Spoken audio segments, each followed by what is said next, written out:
right here. Last week, some of you have seen the market was did not find a direction, which direction it goes to, but there were a lot of good numbers came as far as job opening. What happened with the new jobs and also what happened with unemployment numbers. So what you are looking at that the bar, that yellow or golden color one tells you job opening number, and the other blue one tells you that the unemployment, like a job unemployment claim number that came out in June. So last week those numbers came out. If you look at it, that as far as both job opening number is slow down, it did not go as bad as expected, but still is job new job opening number a little low, almost the same. If you look at on a month of April and May slow down, May went higher, but this month went slow down on the new job. But the shocking is, look at this blue number line here. This blue one is little going higher. So that's like unemployment number, jobless claim went higher this week. So Okay. that's good news for the Federal Reserve. Well, just what is there, like I said, yep, there are good news and bad news. This all depends how you take a look Yeah. at it. But as far as market like the number, that so here I just put a little bit more details so you can see the US labor market looks at this number is strong number. If you look at last 16 months, what happened in the labor market, so it is good more, and the more job opening is now when it's opening. If you look at last 16 months, it's now new job creation number is really good. And then the other thing is the two job or key reports came in, like ADP and non-farm payroll number, but both numbers are showing one thing is later you are going to say that one thing is is showing the confidence in consumers, that there are more and more uh, um, uh, jobs coming in, and also like people are okay to start spending money. So ADP number, if you see that expected number, there was expectation, the expectation was around 225,000, this number from the forecast, but last month number was around 497. That's huge upper growth. So on that side, what they're saying that 75% of these new jobs are coming in the from the service sector areas. Okay, so we have seen long time in tourism, service in a restaurant, those jobs are slowing down. Now in there, you see the hospitality and leisure industry is doing very well. What that means, Fed targets wage growth also is aligning with 3.5%, also based on the number last week came up, which aligns with what Fed is trying to do, where ultimately they want to come up close to 2% inflation. We know that that's their target number. But with that number, also Fed is looking closely, as they saw a little bit softening happen a few months ago. You saw that, or a few weeks ago, Powell said they are looking to hike the Fed rate, and which is also we were going to be seeing that, because they want to be a little bit more aggressive on some of this number.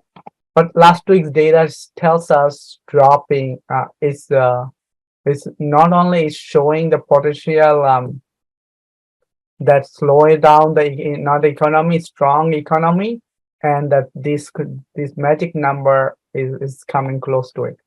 Okay, labor market is strong. Here on this chart, what you are looking at, look at ISM number, it's this service number, and look at that ISM manufacturing index. Look at this down June. So that one service side and manufacturer side both continue. It looks like manufacturing industry is slowing down, where service is What is going. ISM? You might want to tell people.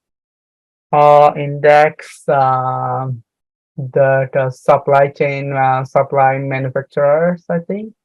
I see. Yeah, supply manufacturing, the Okay. ISM. Okay, the other one service manufacturing. All right, Service management. one service. Yeah, yeah. Here are the basic ISM manufacturing index, ISM. The other one is service index. All I right. see. So on the service side, the blue shows you the service industry. The other shows you in the manufacturer in industry. Industry, that's what we do, like all the auto industry with the bill we create, things we create in the country, produce auto and all the auto industry. Mostly you are looking at here, how much it cost us in the part of labor cost, and also material cost to produce a new car in America versus how much it cost us to serve somebody in a restaurant and in those industry, service industry. Okay, so yeah, here somebody raised a hand. Go ahead, Ruby. Mushia, I have a question.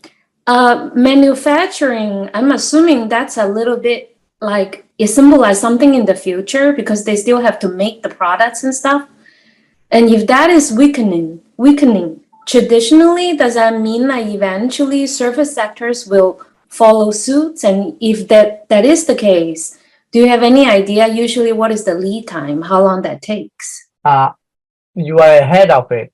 That's Oh, coming, this okay, coming, going.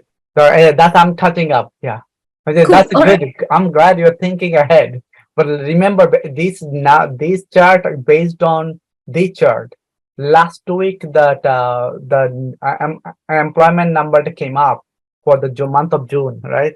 Based on the June, also we last week was uh, we uh, we closed that quarter, the quarter two. Now we are beginning in quarter three in this year. So when they're looking at entire quarter number, that kind of gave a strong indication that hey, the labor market was short now. Labor market is not concerned anymore. So which is a good thing. And also some of the surprising number, as you saw, the service industry was long time it was lagging.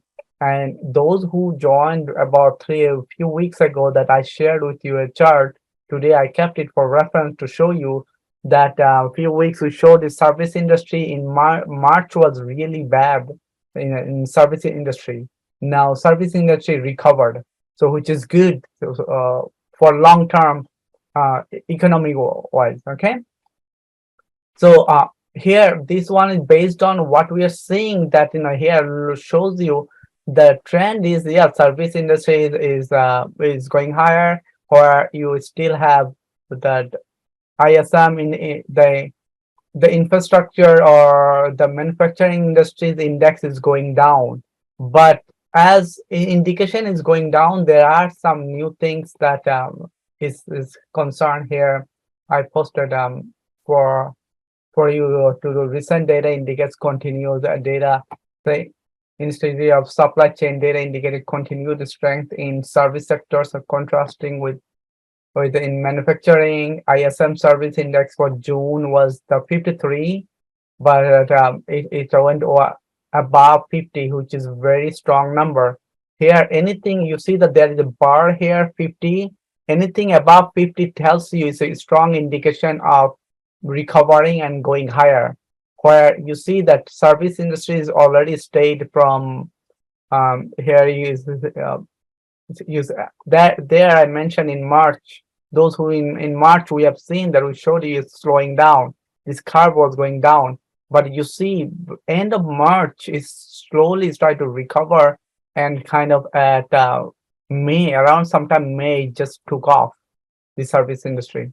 Okay, or look at this one. This is keep going for since last year December. It's keep going down on the manufacturer side, going down because of the all the labor parts, acquiring the parts, building the new car, also the labor cost, producing cost, everything is going higher in the US.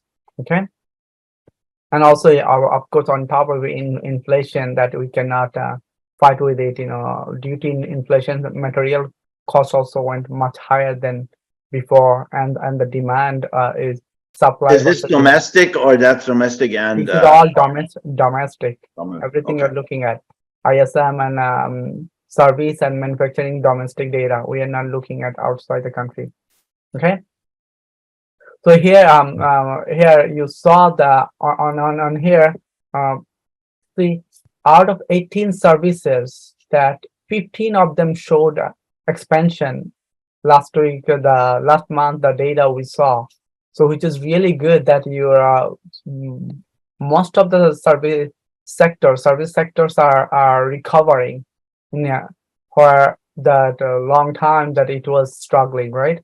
And then survey in the country, that's our economy, that when somebody is looking GDP and what's happened in the country, our 75% of our economy is service represents. So that's also good for that economic recover for the country. Okay.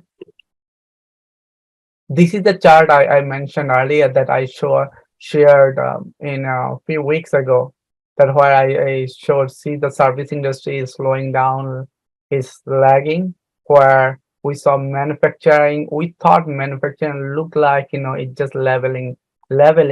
Now we see that as more data come up, since the Fed is increasing the rate and stuff, this manufacturing is going down. That means growth is slowing down in the manufacturing side.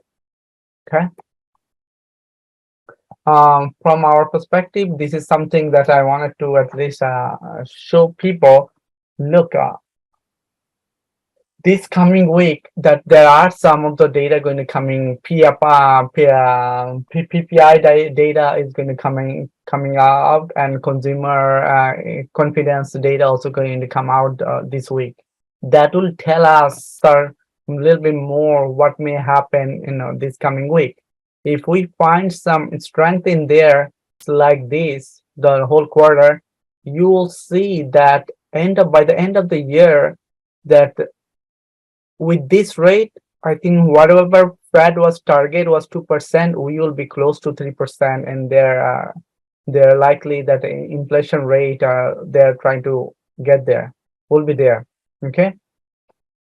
And this may be not be necessary. So at the same time, those who is also thinking, hey, are we heading to recession? But this is not this. With this strong number closing last quarter, it tells us that our economy is recovering. That means we may not be heading towards those recessions that those were there, that fear was there. Okay. And this is something simple way to understand, to explain to somebody. I remember as I was doing it, I explained that to my son, who is in a new freshman in college. Then what does that mean? I thought, if something cost today is $100, next year with this rate, that means, of course, labor cost, living expense, everything go higher. That it will be around 103. So that's the target. Fed try to keep it 2%. We know that's not reality. So it is good sign that our economy is getting stronger. And this coming week, the data, when data comes in, that we will find out more that if is heading to that direction. If that happens, look at what happened last week. Last week we know that it was short week. The Nasdaq was barely this is negative. Nasdaq, S&P, the Dow, all of them went kind of very not too bad, but at least it closed negative. But this coming week, you are going to see that is bouncing back with a strong that if there is that the data, PPI data and PMI data, the consumer index data is coming out strong. Okay, so what may happen this week?